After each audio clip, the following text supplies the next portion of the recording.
लाल colour के button को दबाएं और चैनल को सब्सक्राइब करें और घंटे के आइकन को भी जरूर दबाएं, जिससे कि हमारे वीडियो सबसे पहले आप तक पहुंच जाए। नमस्कार भोजपुरिया जहान, पवन सिंह आए वाला बड़े रहुआ घरे। जी हाँ भैया, घरे मतलब बिहार में। जी हाँ भैया, बिहार में बहुत बड़ा शो होने वाला बा 23/4/2019 के। जानी कहाँ पे होई भैया, वीडियो पूरा लेके आ गए बने रहुआ सब खातिर। घर के नजदीक बने तो जरूर जाए। बहुत विराट आयोजन भइल बा शो के। उम्मीद करते रहुआ पूरा वीडियो जरूर देखब।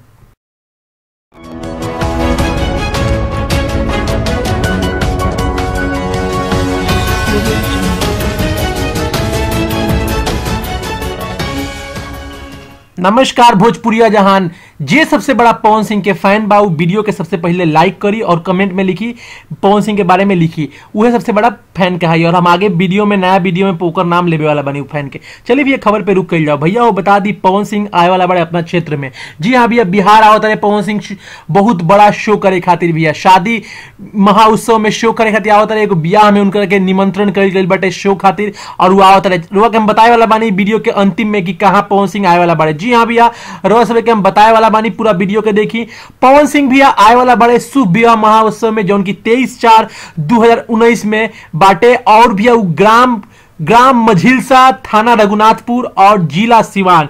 जी हाँ भैया, सिवान जिला में आए वाला बड़े पवन सिंह पहली बार। और ग्राम बाटे, गांव के नाम बा मझिलसा और थाना रघुनाथपुर।